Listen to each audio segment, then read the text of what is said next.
Hi, I'm Karen Lee. I'm the owner of Karen Lee & Associates, a certified financial planner and a registered representative with LPL Financial. Today we'd like to talk about how medical insurance works.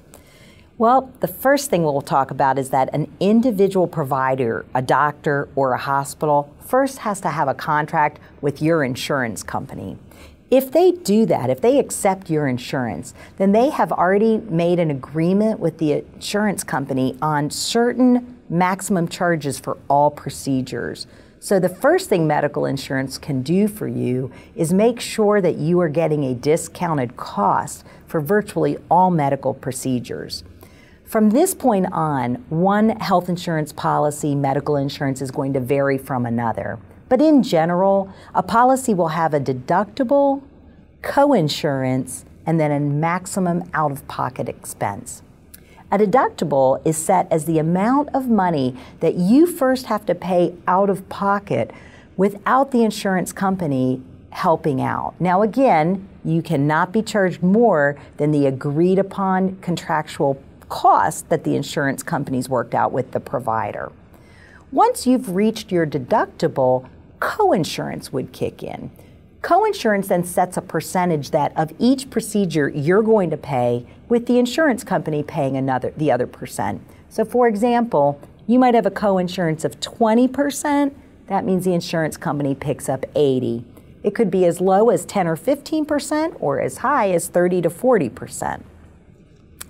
Once you've paid your entire deductible and you're only now paying your percentage for co-insurance, there is still a maximum out-of-pocket that between your deductible and all your co-insurances, which is the maximum you would have to pay in any calendar year. Once you've hit that number, now the insurance company is on the hook for 100% of all costs. Many medical plans pay for preventative care.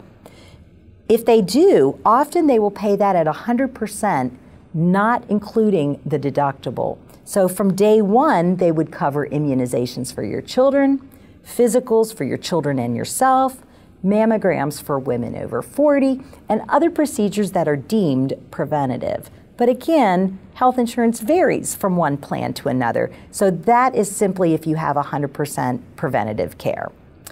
You then receive a bill. The way the insurance works typically is once you've gone into a doctor or for a procedure, often you don't pay anything, maybe a copay, but you typically don't pay anything to the doctor or provider at that point. You're going to wait and get a bill in the mail from your provider.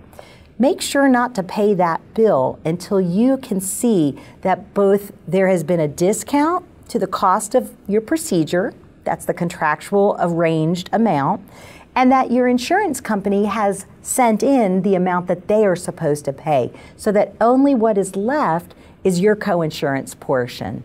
That's when you would go ahead and pay your bill. Be very careful when you look at your health insurance or if you're shopping for insurance, because every policy with every provider is going to be different. It's going to have different benefits, it's going to have different coverage, and it's going to often have exclusions. For example, some companies will exclude mental health claims. Other companies cover them. Some companies exclude chiropractic services. Other companies cover them. So know your medical benefits inside and out, and don't just assume, oh, this procedure is going to be covered. And that's how medical insurance works. My name is Karen Lee, the owner of Karen Lee & Associates, a certified financial planner and a registered representative with LPL Financial.